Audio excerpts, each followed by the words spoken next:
every story appears ordinary till you see the core side of it. And what you're looking for is the story behind the news. We bring it to you from Lagos, the commercial capital of Nigeria. Giving you all sides and political stories round the clock. Every detail from the start line to the final whistle.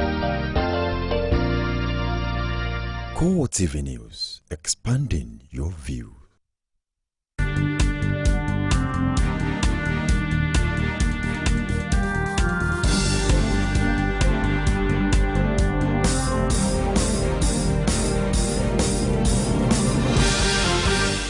A very good evening to you and welcome to CoreTV Primetime News. I am Nenna Oragwa. In our major news tonight, federal government presents 6.08 trillion naira budget for fiscal year 2016. Economy to be diversified through agriculture and the mining sectors. Also in this program, no increase in the price of petroleum as President Buhari directs Petroleum Product Pricing Regulatory Agency to create a template for regulation.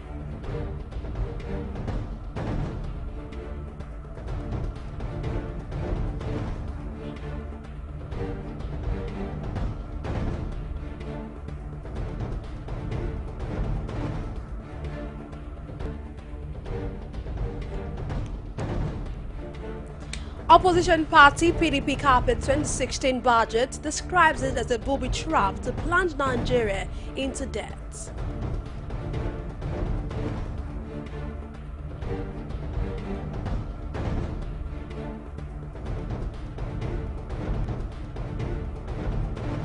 And outside Nigeria, Iraq forces push back ISIS terrorists from one of its strongholds in Iraq.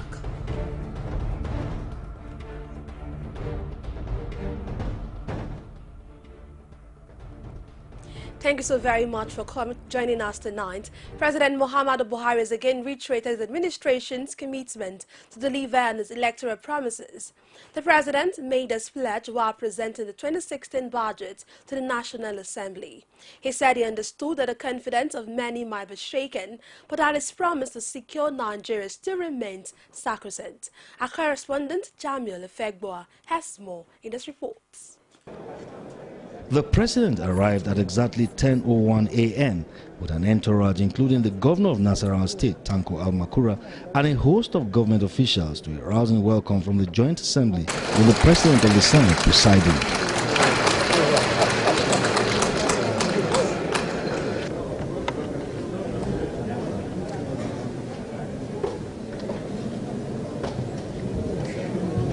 Welcoming the president of the Senate, Bukola Saraki, said the coming of the president showed that he had profound respect and obedience for the rule of law, exhibiting that the president intends to work well with the National Assembly as an organ of government. It highlights the importance you have attached to building a smooth working relationship with the National Assembly. This is a positive gesture that is not lost on all of us. Mr. President, the National Assembly is acutely aware of the challenges we face today as a nation, both in terms of the economy and security. In addition to this, the price of oil is at a 7-year low and building government revenue consequently. These notwithstanding, in order to meet with the aspirations of Nigerians across all walks of life, it is the expectation that the budget will de-emphasize the current expenditure, prioritize the upgrade of infrastructure. President Buhari began his address by asserting that his offer to come to the National Assembly was not out of respect alone, but also used the medium to talk to Nigerians, saying he understands the challenges Nigerians are going through, especially in the Northeast. I have come here today not only to address members of the National Assembly, but also to speak directly to the men and women who placed us here. The budget, according to the president, seeks to stimulate the economy by prioritizing the welfare of Nigerian youths, and that he remained committed to ensuring a better future for the Nigerian unborn children. He thereafter went on to give the budget performance. By June 2014, oil prices averaged $112 United States per barrel. But as of today, the price is under $39 per barrel. This huge decline is having a painful effect on our economy. Consumption has declined at all levels in both the private and public sectors. Employers have struggled to meet their salary and other employee-related obligations.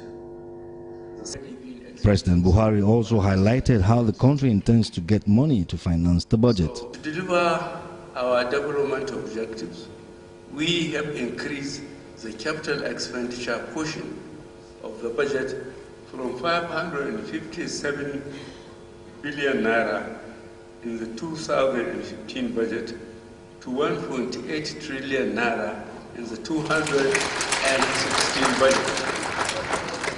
Distinguished and honorable members of the National Assembly, for the first time in many years, capital expenditure will represent 30% of our total budget. Speaker Yakubu Dogara, while praising the president for coming to present the budget, noted that it was a shift from the norm where former presidents presented the budget by proxy. Number more than 1%. Make no mistake, though very few in number. Indeed, change has come to the executive. It was fast becoming the norm that the president sits in the villa and submits the budget estimates to the National Assembly by post, thereby shunning the opportunity which today's occasion normally presents the president to interact with the legislature. The 608 trillion naira 2016 budget is predicated on $38 per barrel on a benchmark, 197 naira exchange rate. It is an increase by 40% from the previous budget, 4.353. Jamil Afegwa, CoreTV News, Abuja. Nasarawa State Governor Tanko Amakuru has expressed optimism on the workability of the 2016 budget presented to a joint session National Assembly by President Muhammadu Buhari. He said this in a chat with newsmen at the presidential villa shortly after the budget presentation. The governor noted that the budget is a clear articulation of the president's plan to reactivate the nation's economy as well as ensure job creation. He also gave his support to the anti-corruption drive of President Buhari. Given the position and focus of Mr. President and his sense of accountability, he knows exactly what he's doing or saying when he makes a budget of that magnitude. It only goes to prove that all the corruptions, all the stealings, all the squandering of riches that have been the lot of this country will be a thing of the past. I believe that even if the budget is much more than that, we will be able to accomplish, because once we are able to detect and identify areas where people in government are stealing blindly the resources of this country, we will be able to provide for the people of this country all the necessary facilities, utilities that they deserve. The presentation of 2016 budget by President Muhammadu Buhari before a joint section of the National Assembly has been generating reactions from Nigerians. Speaking on our flagship program called Digest, this analyst believes the educational sector in Nigeria needs to be revamped, tasking the president on the proper implementation of the appropriation bill. Our correspondent Akin Obakeye brings out excerpts from our flagship program. President Muhammadu Buhari's budgetary allocation of 369.6 billion naira for the education sector has not come as a surprise to some Nigerians. However, our guest analyst on our flagship program called Digest believes that the government should focus on cleaning up the lapses in existing universities and reduce the level of infrastructural deficit rather than establishing new institutions. For now, don't go into establishing new institutions, but the labs you have in those schools, clean them up. Those libraries we're talking about, make sure the libraries are functional, right? Make sure they have, you know we're just starting. This is 2016 budget. The expectation is do something about some of those laboratories, whether they are animal science laboratories, whether they are chemistry lab, physics lab, do something at least in 2016. Start cleaning them up, right? Look at the libraries. If you go into the libraries, see what you can do about even just arranging the shelves, right? Make sure at least in 2016 you have internet system working in the universities. The move, which is geared towards mapping out Nigeria's education sector for excellence. This guest analyst also believes that in time past, the teaching profession was fascinating and the quality of education cannot be compared to recent times. He further stressed that public servants shouldn't send their children to private universities. A lot of us would believe that we were better off at a time when a lot of us also went to government universities. Yeah, absolutely. Yeah. You know, then there were no private universities, and the quality of education was very high. Yeah, very high. I mean, you know, comparable to most places. I'm not saying there shouldn't be private university education and all to that. run side by side with the public. But I would go a step further and say that if you are a civil servant or a member of the legislature, you should not send your child to a private university. I do not believe that what we have at the moment is healthy for the country. It is creating a huge divide between the rich and the poor. As Nigerians gear up towards having a better education sector and improved teachers training institute, it can only be hoped that Nigeria education sector will be restored to its glory days of excellence and quality education. Meanwhile, the opposition People's Democratic Party has queried the 6.8 trillion naira 2016 federal budget presented by President Muhammadu Buhari, describing it as a big fraud and executive conspiracy tailored towards mortgaging the future of the nation. The PDP, in a statement by its National Publicity Secretary, Olisametu, berated the federal government for trying to use the Burgers Welfare Program and Phantom Capital Project as cover and conduit to siphon the funds to satisfy partisan interest, particularly to settle huge campaign debts. The nationwide fuel scarcity has continued to bite harder, prompting officials of the Nigerian National Petroleum Corporation to monitor supplies. CoreTV News crew in Abuja actually ran into some of the officials on the field, carrying out the task set out for them. Our correspondent, Kazim Kasali, has more in this report. With the Christmas and New Year celebration getting closer, the ongoing fuel scarcity in the Federal Capital Territory has continued unabated. These apparently prompted NNPC officials to embark on monitoring of fuel stations, as observed here in these two filling stations owned by major marketers right in front of the NNPC towers. For these FCT residents, the present scarcity is not good enough, and the government must do something about it fast to put a stop to people's suffering. Everybody was annoyed at what has happened. Nobody's happy. This is baffling. We are not happy. This is Christmas, and look at what we are facing. If you go to Motor Park and I see what is saying there, people are exhausting themselves to pay for transport. I heard 2 days ago they were saying that the tankers they sent from Lagos could not get to Abuja, that they've not seen them, over 500 trucks. So I was wondering, why are you still on seat? These are problems that comes every year, and at this same time, and there's nothing. The president cannot see everything. Just as the queue continued to move, these arguments ensued between a military officer and an official of the NNPC over orderliness and shunting of queue.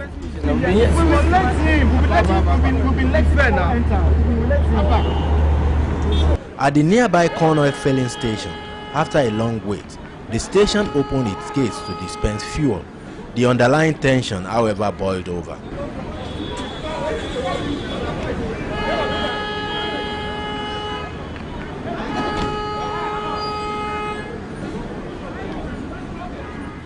As Nigerians continue to experience difficulties in getting fuel, it is hoped that the intervention by the NNPC to monitor as seen in this mega station will eventually ease the situation and put the black market operators out of business. Kazim Kasali, CoreTV News, Abuja. The acting managing director of the Niger Delta Development Commission, NDDC, Ibim Semina Tari, has pledged to actualize the development vision of President Muhammadu Buhari for the oil-rich region. The newly appointed MD disclosed this when her predecessor, Basi Dan Abia, handed over to head the Commission's corporate headquarters in Port Harcourt. Semina Tari, who is the immediate past Commission for Information in Rivers State, told NDDC board members and staff to be ready to face the Commission's challenges. Earlier in his remark, Dan Abia described Semina Tari as a true daughter of the Niger Delta, adding that the new managing director will bring her wealth of experience to bear. It's still CoreTV Primetime News. We'll take a break now, return with more stories. Just stay with us. Is it crazy or autocracy? Or what type of crazy is that? Except crazy. News making the headlines. Black Maria is to carry criminals, treasure looters that are in government today. Sometimes it gets confrontational. Slap you in the face. Excuse me, don't put words into my mouth. Whatever it is, that will bring our military to disrepute. I said to hell. On Core Digest. I want to know why I should be believing them. Every weekday, we'll bring all of these together and take them to the court of public opinion. Everybody has a right in Nigeria. Where you are the judge. The man on the streets have come to realize that the power to make decisions lies in the hands of the people. I don't think they're ready. 5 local government out of the 30 local government is more than many states in the north. The economy is booming. Where is the economy booming? Blast in Abuja. Don't you have security?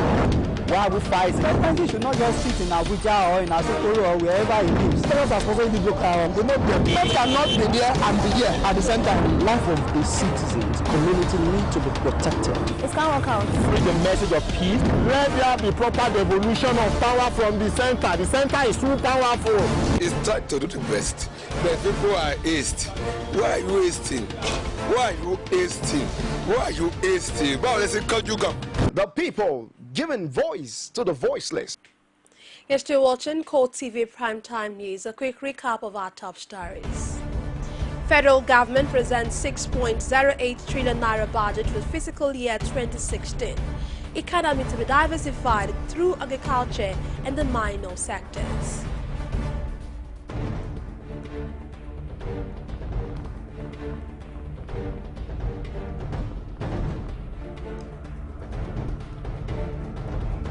Also, no increase in the price of petroleum as President Buhari directs Petroleum Products Pricing Regulatory Agency to create a template for regulation.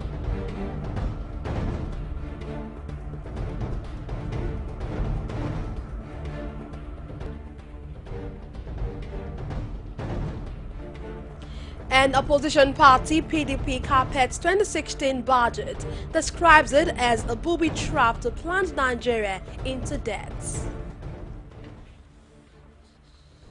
For more of our news stories, join us on our social media platforms, facebook.com/CoreTV News, on Twitter at CoreTV News NG, and on our YouTube channel, youtube.com/CoreTV Live Space News. The refusal of MTN Nigeria to pay the 780 billion naira fine imposed by the Nigerian Communication Commission has generated varying expressions from Nigerians. According to a report, the telecommunication company is suing the regulatory agency over its dissatisfaction with the penalty issued by the Nigerian authority.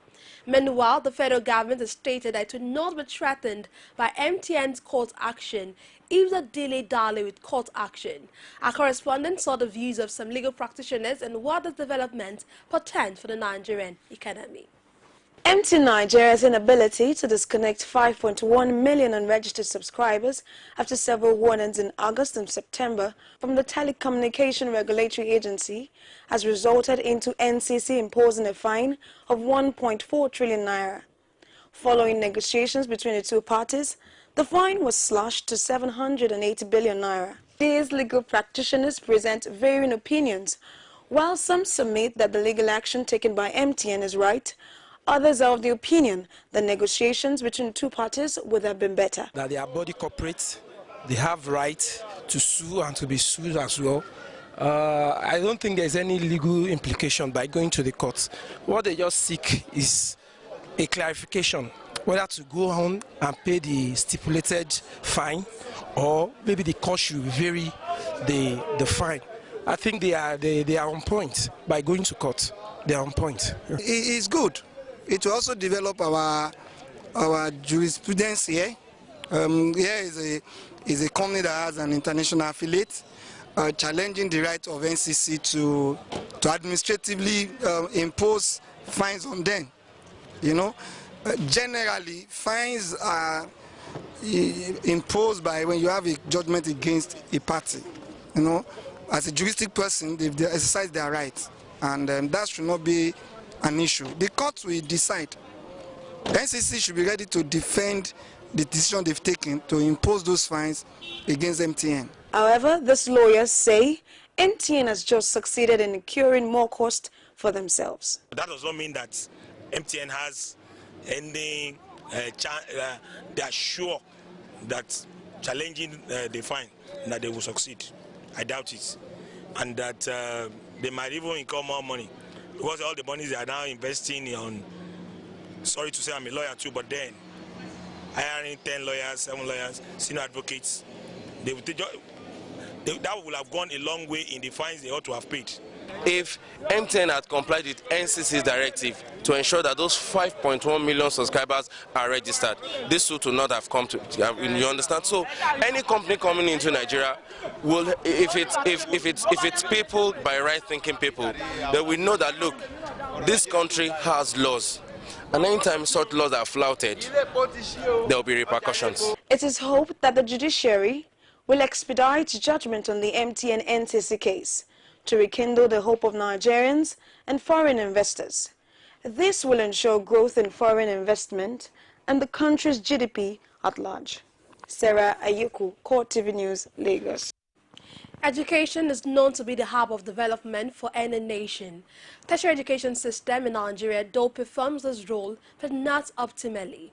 For instance, in Ekiti State University at Ekiti, the management has come out to say that using several years and postgraduate degrees is not in conformity with the 21st century educational system, thus making a vow to revamp the postgraduate program at the school. Our correspondent, Rashid has more. Education, they say, is the best legacy, and for every higher institution of standard, it is known by the serenity and timeliness of study.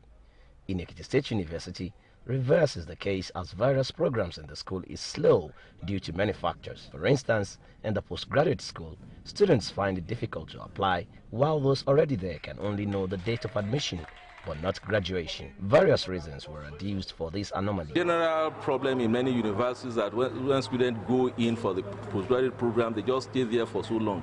But I think the problem had been here for such a long time that I think it's we just have to take the step to reverse it. The new Vice-Chancellor frowns at a situation where master's degree of maximum 18 months will run to several years. Professor Bamdele says such era is gone in the university. The delay can be traceable to lecturers who will be like Kadasika in the way they do their work, who will not supervise as at when due, who will be delaying. So I've told them, I have zero tolerance to fraud and to something. So if you discover that some lecturers are doing that one, maybe to extort students, maybe to force them to be their slaves, no. We are to be here as parents. We are in the university as lecturers to help this particular student.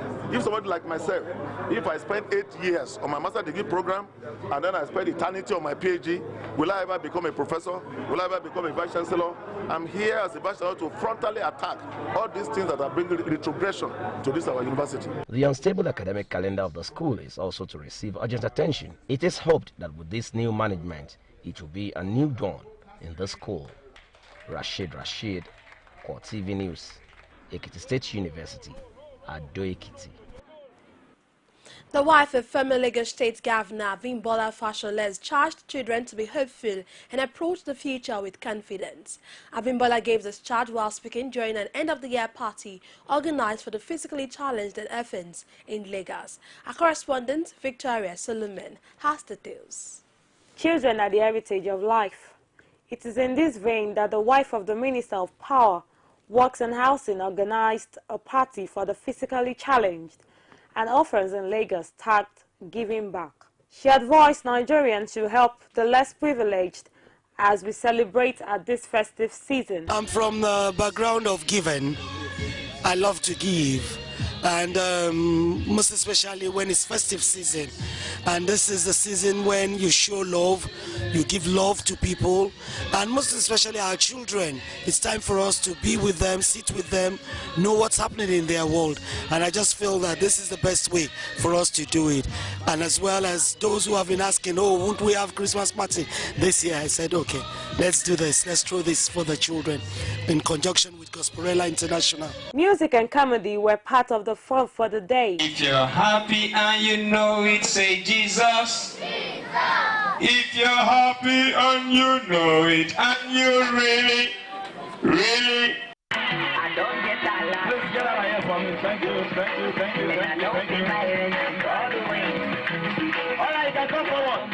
Ahead. The dance is getting tougher now. For his part, DJ Gosporella says as the Yuletide season beckons, people should learn to show love by giving at this season. Christmas time and it's giving time, and this is, you know, for me and for Madame, I think doing what God says that we should do, and that basically is ensuring that those amongst us who can't do certain things for themselves, if we're in a position to do them, we do it. So we are giving back to, let's call it a CSR, or kind of, we are giving back to society, you know, and thanking God for all that He has done for us throughout the year 2015. The children too were not left out as they danced and had fun with bouncing castles and several toys. The children expressed their gratitude to Abimbola Fashola for putting smiles on their faces, and they also used the opportunity to wish Nigerians Merry Christmas and Happy New Year in advance. Merry Christmas and Happy New Year. Victoria Solomon, CoreTV News, Lagos. Lagos State Government has lifted the order restricting vehicle and human movement during the December monthly environmental sanitation exercise expected to come up on Saturday, December 26, 2015. This is to allow free movement of persons during the end of the year festive seasons and to allow for a joyous transition to the new year. The Commissioner for Environment, Babatunde Adejare, stated this at an interactive session with journalists. Adejare, however, urged Lagosians to still observe the monthly exercise and clean up their homes and immediate environment, irrespective of the lifting of the restriction order, which is only for the month of December, adding that the monthly cleaning exercise will resume in the new year. CoreTV Primetime News continues shortly after this break. Just stay with us. You can now watch CoreTV News live from anywhere in the world on our website, www.coretvnews.com. Click on Live TV on our website and watch us live. And welcome to CoreTV Primetime News. To follow us on Twitter, click on Twitter icon on our website. On Facebook, click on the Facebook and YouTube to see all our previous news production. You can also watch us live on YouTube. Click CoreTV, leave a space, then News. CoreTV News, a 24-hour news station. Glad to have you back. On the foreign scene, Ghana's President John Mahama has banned public officials from first-class air travel in a renewed effort to cut wasteful spending. Communications Minister Edward Omane Boame disclosed that all ministers and other top officials have been directed to avoid unwarranted foreign trips in the public purse. The ban comes into effect as the country implements an IMF aid deal to revive state finances. It's interesting to note that Ghana is preparing to hold presidential and parliamentary elections next year, and with the opposition accusing government ministers of inflating contract sums, inappropriate spending will be a top campaign issue. Iraq's armed forces have started an attack to dislodge the Islamic State of Iraq and the Levant ISIL group from the center of the key city of Ramadi. The spokesman for the Army's counter-terrorism unit, Sabah al-Numani, said the attack on the capital of Anbar province began early this morning. At the start of the offensive, ISIL mounted an attack with a suicide car bomb against soldiers and Shia militiamen gathered in Boudiab village, north of Ramadi, killing 14 of them. In a separate incident, at least 8 civilians, including several children, were killed in a series of air strikes in a residential area north of Ramadi. Ramadi, situated about 120 kilometers from the capital, Baghdad, was captured by ISIL in May, but the Iraqi forces have since managed to claw back some territory. At least 9 puppies have been killed by a mortar shell that hit a girls' school in the Syrian northeastern city of Deir ez-Zor. The Syrian Observatory for Human Rights, which confirmed the death of the female pupils, disclosed that 20 others were injured in the attack on the elementary school in the government-held district of Harabesh. An official of the observatory, Rami Abdurrahman, said the toll is likely to worsen as some of the injured are in serious conditions. Dozens of civilians have been killed in the government-held areas of Deir ez-Zor over the past few months in shelling from ISIL-controlled areas. The latest attack comes as the UN announced that the next round of talks aimed at easing the violence in the country will be held at the UN's European headquarters in Geneva in January. The United Nations says about 1 million refugees have migrated to European countries in the last 1 year.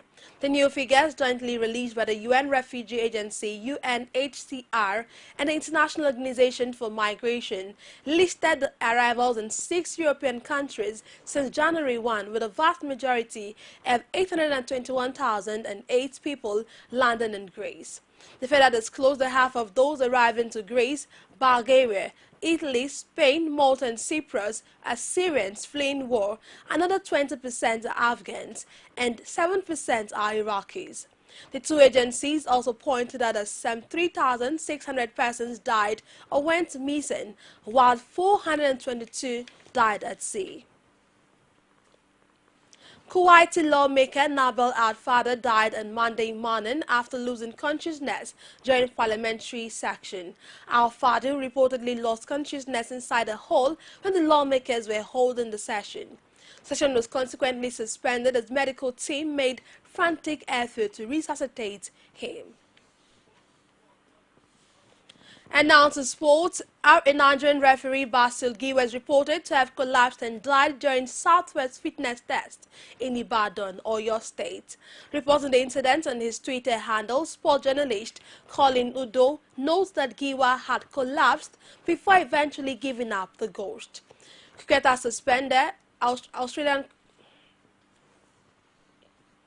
Australian cricketer Angela Riggs has been suspended for 2 years for bet totaling $9 that is £4.6. 24-year-old pleaded guilty to placing 5 bets on the Australia versus New Zealand man of the match betting market, those contravening Cricket Australia's anti-corruption code. Australian won the World Cup final in March, beating New Zealand, with James Faulkner named man of the match. And that's it on CoreTV Primetime News. But before we go, a quick recap of our top stories. Federal government presents 6.08 trillion naira budget for fiscal year 2016. Economy to be diversified through agriculture and the minor sectors.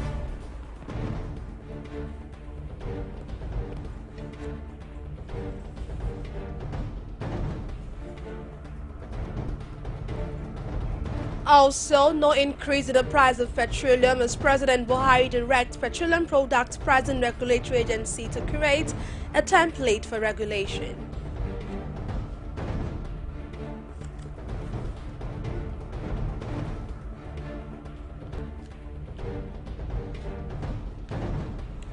And finally, opposition party PDP carpets 2016 budget, describes it as a booby trap to plunge Nigeria into debts.